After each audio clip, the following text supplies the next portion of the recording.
Welcome back. Gadag ಜಿಲ್ಲೆಯಲ್ಲಿ ಹಳ್ಳ ಹಿಡಿದಿರುವಂತದ್ದು ಜಲಜೀವನ ಯೋಜನೆ. ಅಧಿಕಾರಿಗಳ ನಿರ್ಲಕ್ಷ್ಯ ಹಳ್ಳ ಹಿಡಿದಿದೆ. ಪ್ರಧಾನಮಂತ್ರಿಗಳ ಯೋಜನೆ ಜಲಜೀವನ್ ಮಿಷನ್ ಅಂತ ಒಂದು ಯೋಜನೆಯನ್ನ ಘೋಷಣೆ ಮಾಡಲಾಯಿತು. ಅದು ಹಳ್ಳ ಹಿಡಿತಾ ಇದೆ ರಾಜ್ಯದಲ್ಲಿ. ಗದಗ ತಾಲೂಕಿನ ಹುಯಿಲಗೋಳ ಗ್ರಾಮದಲ್ಲಿ ನೀರಿಗಾಗಿ ಜನ ಪರದಾಟವನ್ನ ಮಾಡ್ತಾ ಇದ್ದಾರೆ. ನೀರಿಗಾಗಿ ಪರದಾಟ ಇನ್ನೂ ಕೂಡ ಮುಂದುವರೆದಿದೆ. ಅಲ್ಲಿ ಮನೆ ಮುಂದೆ ನಳ ಇದ್ರೂ ಕೂಡ ಹಿಡಿದು ಕೆರೆಗೆ ಹೋಗುವಂತ ಪರಿಸ್ಥಿತಿ. ಅಲ್ಲಿ ನಲ್ಲಿ ಇದ್ರೂ ಕೂಡ ನೀರಿಗೋಸ್ಕರ ಕೊಡವನ್ನು ಇಟ್ಕೊಂಡು ಕೆರೆಗೆ ಹೋಗುವಂತ ಪರಿಸ್ಥಿತಿ ಇದೆ. ಜಲಜೀವನ ಯೋಜನೆ ಜಾರಿಯಾದ್ರೂ ಕೂಡ ನೀರಿಗಾಗಿ ನಿತ್ಯ ಪರದಾಟ. ಇಲ್ಲಿ ಬಹುತೇಕ ಗ್ರಾಮಗಳಲ್ಲಿ ಬೇಕಾಬಿಟ್ಟಿ ಕಾಂಕ್ರೀಟ್ ರಸ್ತೆಯನ್ನಾಗಿದ್ದು ಕಾಮಗಾರಿ ಹುಯಿಲಗೋಳದಲ್ಲಿ ಮಾಡಲಾಗಿದೆ. ಕಾಮಗಾರಿ ಮುಗಿದು 2 ವರ್ಷ ಕಳೆದಿದೆ. ಆದ್ರೂ ಕೂಡ ಮನೆ ಮುಂದಿನ ನಳದಲ್ಲಿ ಇಲ್ಲಿವರೆಗೂ ಕೂಡ ಒಂದೇ ಒಂದು ಹನಿ ನೀರು ಕೂಡ ಬಂದಿಲ್ಲ. ನಳಗಳು ರಸ್ತೆ. ಇವರು ತಮ್ಮ ಮನೆ ಮೇಲೆ ಹಣ್ಣು ತರಕಾರಿ ಬೆಳಿತಾರೆ. ತಿಂಗಳಿಗೆ 40-50 ಸಾವಿರ ರೂಪಾಯಿ ಸಂಪಾದನೆ ಕೂಡ ಮಾಡ್ತಾರೆ. ಇವರಿಂದ ಕಲಿಬೇಕಾ? ಫ್ರೀಡಮ್ ಆಪ್ ಅನ್ನ ಈಗಲೇ ಡೌನ್ಲೋಡ್ ಮಾಡಿ. ಹಾನಿಯಾಗಿದ್ರೆ ಗುತ್ತಿಗೆದಾರ ಕಡೆಯಿಂದ ದುರಸ್ತಿ ಮಾಡಿಸ್ತೇವೆ. ಸಹಾಯಕ ಇಂಜಿನಿಯರ್ಗಳಿಗೆ ಸ್ಥಳಕ್ಕೆ ಭೇಟಿ ನೀಡಿ ಪರಿಶೀಲನೆ ಮಾಡಲಿಕ್ಕೆ ರಿಪೋರ್ಟ್ ಅನ್ನ ಪಡ್ಕೊಳ್ತೀವಿ ಅಂತ ಹೇಳಿದ್ದಾರೆ ಅಧಿಕಾರಿ. ಇದ್ರ ಬಗ್ಗೆ ಮತ್ತಷ್ಟು ಮಾಹಿತಿಯನ್ನ ನೀಡ್ತಾರೆ ನಮ್ಮ ಪ್ರತಿನಿಧಿ ಸಂತೋಷ್. ದೂರವಾಣಿ ಸಂಪರ್ಕದಲ್ಲಿದ್ದಾರೆ. ಸಂತೋಷ್, ಕೇಂದ್ರ ಸರ್ಕಾರದ ಯೋಜನೆ ಹಳ್ಳ ಹಿಡಿತಾ ಇದೆ. ಅಲ್ಲಿ ನಲ್ಲಿ ನೀರು ಬರ್ತಾ ಇಲ್ಲ.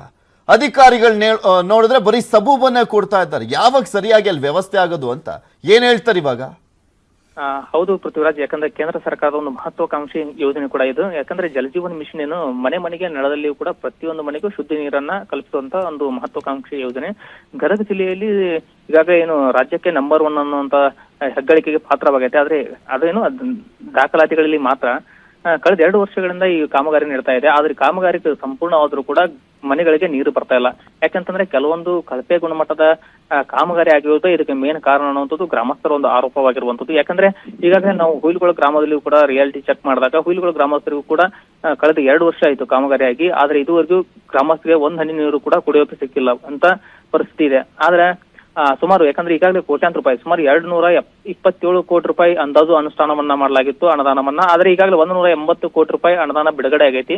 ಬಿಡುಗಡೆ ಆದ್ರೂ ಸಹ ಒಂದು ಗ್ರಾಮಕ್ಕೂ ನೀರು ಸಿಗದೇ ಇರುವುದು ಒಂದು ದುರ್ದೈವದ ಸಂಗತಿ ಅಂತಾನೆ ಹೇಳ್ಬೋದು. ಯಾಕಂದ್ರೆ ಈಗ ಅಧಿಕಾರಿಗಳನ್ನ ಸಂಪರ್ಕ ಮಾಡಿದ್ರೆ ಗುತ್ತಿಗೆದಾರರಿಗೆ ಕೂಡ ನಾವು ಮಾಹಿತಿಯನ್ನ ನೀಡ್ತೇವೆ. ಮಾಹಿತಿಯನ್ನ ಪಡೆದು ಆದಷ್ಟು ಬೇಗ ಅಲ್ಲಿ ಆಗಿರ್ತಕ್ಕಂಥ ಕಳಪೆ ಗುಣಮಟ್ಟದ ಕಾಮಗಾರಿ ಆಗಿರ್ಬೋದು ಮತ್ತು ಜಂಗ್ ಹಿಡಿದಿರುವಂತ ಪೈಪ್ಗಳಿಂದ ಅವೆಲ್ಲವನ್ನು ಬದಲಿ ಮಾಡಿ ಶುದ್ಧ ನೀರನ್ನ ಕಲ್ಪಿಸುವಂತ ಕೆಲಸವನ್ನ ಮಾಡ್ತೀವಿ ಅನ್ನುವಂತ ಮಾತನ್ನ ಮಾತನಾಡಿಸ್ತೀನಿ. ಸಂತೋಷ್, ನಿಮ್ಮನ್ನ ನಮ್ಮ ಜೊತೆ ಈಗ ಕುಡಿಯುವ ನೀರು ನೈರ್ಮಲ್ಯ ಇಲಾಖೆ ಇಂಜಿನಿಯರ್ ಆಗಿರುವಂತ ಆನಂದ್ ದೂರವಾಣಿ ಸಂಪರ್ಕದಲ್ಲಿ ಜಾಯ್ನ್ ಆಗ್ತಾರೆ. ನಮಸ್ಕಾರ ಆನಂದ್ ಅವರೇ. ನಮಸ್ಕಾರ ಸರ್. ಯಾವಾಗ ನೀರ್ ಬರುತ್ತಲ್ಲಿ? ಸರ್ ಅದು ಆನ್ಗೋಯಿಂಗ್ ಇದೆ. ಹುಯಿಲಗೋಳ ವಿಲೇಜ್ ಅಲ್ಲಿ ವರ್ಕ್ ಅಂಡರ್ ಪ್ರೋಗ್ರೆಸ್ ಇದೆ. ಯಾವಾಗ ಶುರು ಆಗಿದ್ದು? ಯಾವಾಗ ಸರ್ ಶುರು ಆಗಿದ್ದು ನಾವು 2021 ಅಲ್ಲಿ ಆಗಿದೆ. 21 ಅಲ್ಲ ಅಂದ್ರೆ 2 ವರ್ಷ ಆಯ್ತು. ಹೌದು ಸರ್, 1 ಇಯರ್ ಆಗಿದೆ ಸರ್. 1 ಇಯರ್ ಆಗಿದ್ಯಾ? ಓಕೆ. ಇನ್ನು ಎಷ್ಟು ಇಯರ್ ಬೇಕಲ್ಲಿಗೆ? ಸರ್ ಈಗ ಆಲ್ಮೋಸ್ಟ್ ಪೈಪ್ ಲೈನ್ ಎಲ್ಲ FSTC ಕಂಪ್ಲೀಟ್ ಆಗಿದೆ. ಒಂದು ಕಾಂಕ್ರೀಟ್ ಹಾಕಿ ರಿಸ್ಟೋರೇಷನ್ ಮಾಡ್ಬೇಕಷ್ಟೇ ನಾವು. ಅಲ್ಲಿ ರೋಡ್ ಅನ್ನ ಅಗ್ದಿದ್ದಾರೆ. ಮತ್ತೆ ಅಲ್ಲಿ ಜನ ಈಗ್ಲೂ ಕೂಡ ನೀರ್ ಬರುತ್ತೆ ಅಂತ ನಿರೀಕ್ಷೆ ಬಿಟ್ರೆ ಇದುವರೆಗೂ ನಮ್ಗೆ ಬರುತ್ತೆ ಅನ್ನುವಂತ ಒಂದು ಭರವಸೆ ಅಂತೂ ಇಲ್ಲ ಅಂತ ಹೇಳ್ತಾ ಇದಾರೆ. ಇಲ್ಲ ಸರ್, ಈಗ ವಿತಿನ್ 15 ಡೇಸ್ ಅಲ್ಲಿ ಕಾಂಕ್ರೀಟಿಂಗ್ ಮಾಡ್ಕೊಡ್ತೀವಿ ನಾವು ಅಲ್ಲಿ. ಆದ್ರೆ ಈಗ ಆಲ್ರೆಡಿ ಕಾಂಟ್ರಾಕ್ಟರ್ಗೂ ಇನ್ಫಾರ್ಮ್ ಮಾಡಿದೀವಿ. ಎಲ್ಲ ಮಟೀರಿಯಲ್ ಎಲ್ಲ ಡಂಪ್ ಮಾಡಿದ್ದಾರೆ. ಒಂದು 15 ಡೇಸ್ ಅಲ್ಲಿ ಎಲ್ಲ ರಿಸ್ಟೋರೇಷನ್ ಮಾಡ್ಕೊಡ್ತೀವಿ. ಈಗ ಒಂದು ಯೋಜನೆ ಜಾರಿಯಾಗುವಂತ ಸಂದರ್ಭದಲ್ಲಿ ಎಷ್ಟು ದಿನ ಬೇಕು ಸರ್ ಮಾಡ್ಲಿಕ್ಕೆ? ಸರ್ ಈಗ ನಾವು ಆಲ್ಮೋಸ್ಟ್ ಪೈಪ್ ಲೈನ್ ಮತ್ತೆ FSTC ಕಂಪ್ಲೀಟ್ ಮಾಡಿದೀವಿ ಸರ್ ಅಲ್ಲಿ. ಈಗ ಓನ್ಲಿ ಬ್ಯಾಲೆನ್ಸ್ ಇರೋದು ಈಗ ಏನ್ ರೋಡ್ ಕಟಿಂಗ್ ಮಾಡಿದೀವಲ್ಲ ಅದನ್ನ ರಿಸ್ಟೋರೇಷನ್ ಮಾಡ್ಕೊಡ್ಬೇಕು. ಅದು ಕಾಂಟ್ರಾಕ್ಟರ್ಗೂ ಮಾತಾಡಿದೀವಿ.